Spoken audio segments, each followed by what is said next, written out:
All is fair in love and war. You have to believe in yourself. To know your enemy, you must become your enemy. Every battle is won before it is fought. In the midst of chaos, there is also opportunity. Victory comes from finding opportunities in problems. If you know the enemy and know yourself, you need not fear the result of 100 battles. If you know yourself but not the enemy, for every victory gained you will also suffer a defeat. If you know neither the enemy nor yourself, you will succumb in every battle. Let your plans be dark and impenetrable as night, and when you move, fall like a thunderbolt. The supreme art of war is to subdue the enemy without fighting. Appear weak when you are strong, and strong when you are weak. When you surround an army, leave an outlet free. Do not press a desperate foe too hard. If you wait by the river long enough, the bodies of your enemies will float by. The greatest victory is that which requires no battle. One mark of a great soldier is that he fight on his own terms or fights not at all. If he sends reinforcements everywhere, he will everywhere be weak. Treat your men as you would your own beloved sons, and they will follow you into the deepest valley. So in war, the way is to avoid what is strong, and strike at what is weak. Engage people with what they expect, it is what they are able to discern and confirms their projections. It settles them into predictable patterns of response, occupying their minds while you wait for the extraordinary moment, that which they cannot anticipate. Know yourself and you will win all battles. Strategy without tactics is the slowest route to victory. Tactics without strategy is the noise before defeat. Victory is reserved for those who are willing to pay its price. Victorious warriors win first and then go to war, while defeated warriors go to war first and then seek to win. Plan for what it is difficult while it is easy, do what is great while it is small. Be extremely subtle even to the point of formlessness. Be extremely mysterious even to the point of soundlessness. Thereby you can be the director of the opponent's fate. The opportunity of defeating the enemy is provided by the enemy himself. Even the finest sword plunged into salt water will eventually rust. The nature of war is constant change. Those who are victorious plan effectively and change decisively.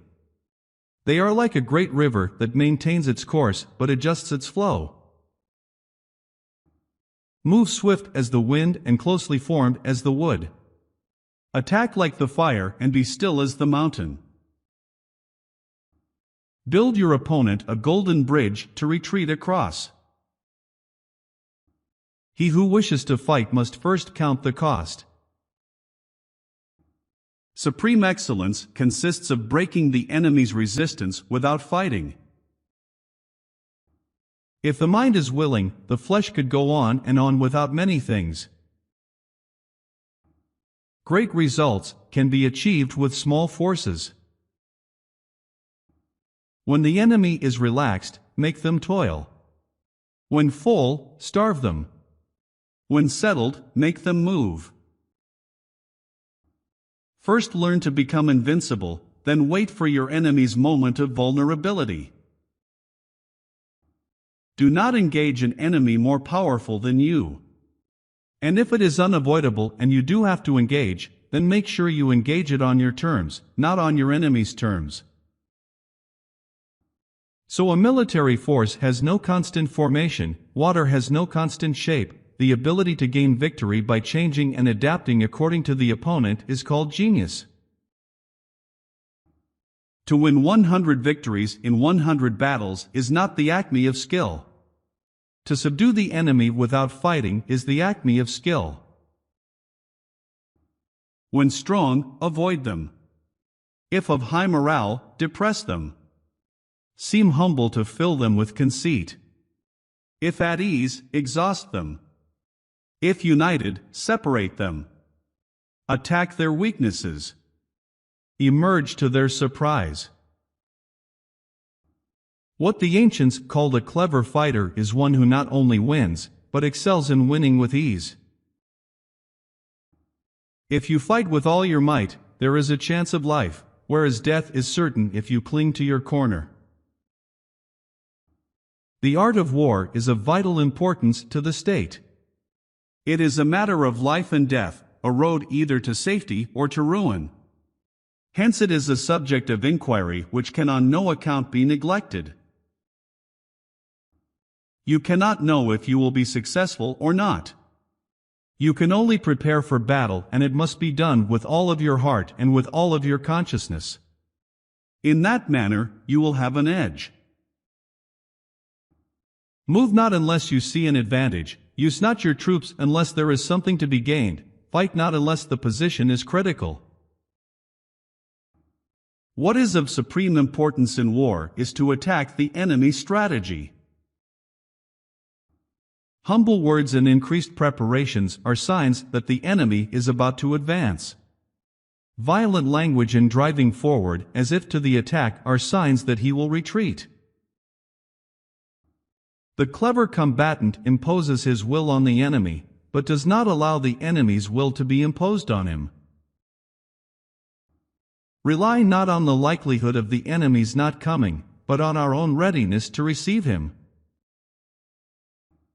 He who is prudent and lies in wait for an enemy who is not, will be victorious. Therefore, just as water retains no constant shape, so in warfare there are no constant conditions. One may know how to conquer without being able to do it. Until death itself comes, no calamity need be feared. If an enemy has alliances, the problem is grave and the enemy's position strong. If he has no alliances, the problem is minor and the enemy's position weak.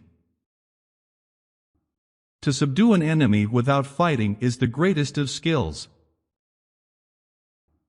What is essential in war is victory, not prolonged operations. These are the 6 ways of courting defeat: neglect to estimate the enemy's strength, want of authority, defective training, unjustifiable anger, non-observance of discipline, failure to use picked men. Rapidity is the essence of war. Take advantage of the enemy's unreadiness, make your way by unexpected routes, and attack unguarded spots. Hold out baits to entice the enemy. Feign disorder, and crush him. Ultimate excellence lies not in winning every battle, but in defeating the enemy without ever fighting. So the principles of warfare are: do not depend on the enemy not coming, but depend on our readiness against him. Do not depend on the enemy not attacking, but depend on our position that cannot be attacked. Those whose upper and lower ranks have the same desire are victorious. There is no instance of a nation benefiting from prolonged warfare. There are routes not to be followed, armies not to be attacked, citadels not to be besieged, territory not to be fought over. In warfare, first lay plans which will ensure victory, and then lead your army to battle. If you will not begin with stratagem but rely on brute strength alone, victory will no longer be assured. Against those skilled in attack, an enemy does not know where to defend. Against the experts in defense, the enemy does not know where to attack. Rouse him, and learn the principle of his activity or inactivity. Force him to reveal himself, so as to find out his vulnerable spots. The quality of decision is like the well-timed swoop of a falcon, which enables it to strike and destroy its victim. The skillful employer of men will employ the wise man, the brave man, the covetous man, and the stupid man. In all fighting, the direct method may be used for joining battle, but indirect methods will be needed in order to secure victory. Making no mistakes is what establishes the certainty of victory, for it means conquering an enemy that is already defeated.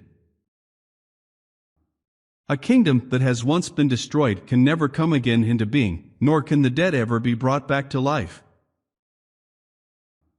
Too frequent rewards indicate that the general is at the end of his resources, too frequent punishments that he is in acute distress. Without harmony in the state, no military expedition can be undertaken. Without harmony in the army, no battle array can be formed. Go into emptiness, strike voids, bypass what he defends, hit him where he does not expect you. If we do not wish to fight, we can prevent the enemy from engaging us even though the lines of our encampment be merely traced out on the ground. All we need to do is to throw something odd and unaccountable in his way. O divine art of subtlety and secrecy! Through you we learn to be invisible, through you inaudible, and hence we can hold the enemy's fate in our hands.